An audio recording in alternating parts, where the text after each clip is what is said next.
Ako si Rai, pero mas kilala niyo ako bilang Eduardo. At ito ang aking day 2 sa Jakarta, Indonesia bilang isang M7 ambassador. At kakagising ko lang. Naligo agad ako at nagbihis kasi nagmamadali na ako dito eh. Late na ako nagising pare, call time namin 1, nagising ako 12:40. Buti na lang lalaki ako kaya mabilis na ako gumawa ng mga bagay-bagay. Nag-trippings na ako dito pare, sunod ko na si Pikachu. Tapos gugustuhin ko sana mag-jacket kaso nga lang yung jacket ko pare ang dumi. Ayan oh, may dumi dito sa gilid, kita mo ba?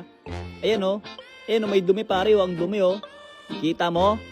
Kita mo ba yung dumi, pare? Anyways, tinutubuan na pala ako ng bigote dito. Lumalabas na yung totoo kong edad. Hindi nyo pwedeng malaman kung anong totoo kong edad. Kailangan kong ahitin yan kasi pag inahit ko, magbumukha akong bata. Hindi nyo malalaman kung ilang edad ko. O, pustahan tayo, hindi nyo alam kung ilang taon na ako. Kaya naman inahit ko na yan, pare. Kasi pumapogi ako pag inahit ko yun. Tingnan nyo itsura ko pag wala akong balbas.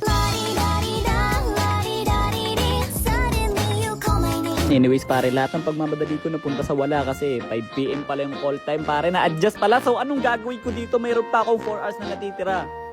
Pumulala na lang ako hanggang mag-alas 5. 3 hours later.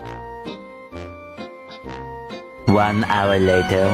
O, alas 5 na, kanya-kanya na tayo pare. Kakabukas ko pa lang ng pinto, tapos paglabas ko, bumalik ako agad, nag-U-turn ako pare kasi nakalimutan ko yung susi ko, muntik na ako di makapasok ulit. Level 8, ba't nasa level 8 lang ako? Tapos sila level 15, ano, lock item na sila, ako hindi pa. Tapos umalis na kami dito, papunta na kami sa venue ng M7, here we go! Op, cinematic. Pagdating namin sa venue, grabe, lahat ng mga content creator na kasama ko, naglabasa ng cellphone. Siyempre, kasama na rin ako, kanya-kanyang vlog na. Sige, ihataw mo, Tishay. Ayan na pare, binigyan na yung bracelet namin, nakalagay dyan, call. Bakit? Kasi astig ako. I'm call.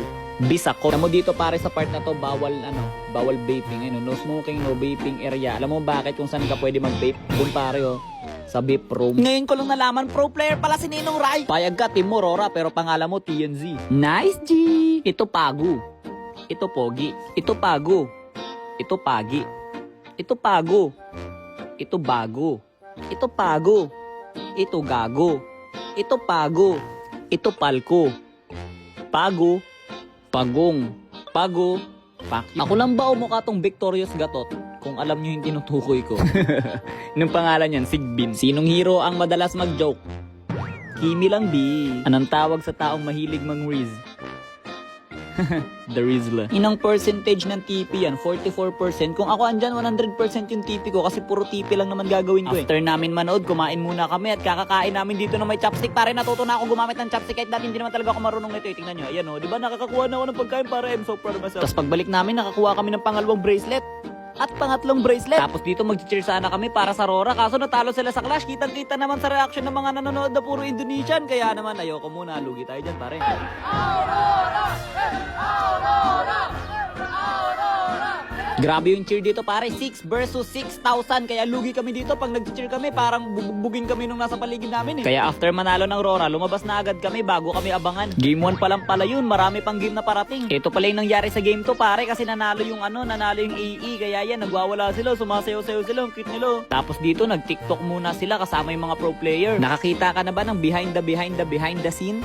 Nalobat yung cellphone ko habang naglalaban yung Aurora kanina, tsaka yung anong team yun?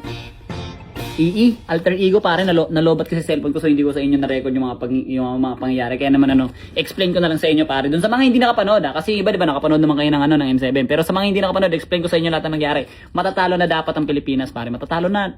Patapos na, pinupush na ng kalaban yung base natin. Si Doming Kite pare, baog. Hindi siya nakakabawi. Alam mo ginawa niya, 'di ba? Ganun siya. Napatakip na siya, napakamot siya ng ulo, ganun na siya. Tapos tumingin siya sa crowd. Nakita niya ako. Ginanahan siya. Ayun, nag-comeback sila pare. Bigla siya nag-lock item. Di ba pagtingin niya sa akin? Nadagdagan siya bigla ng 5,000 gold. Naka-lock item siya pare, nakabawi sila. Kaya nanalo ang Pilipinas. All thanks to me. All me by the way. You're welcome, Doming.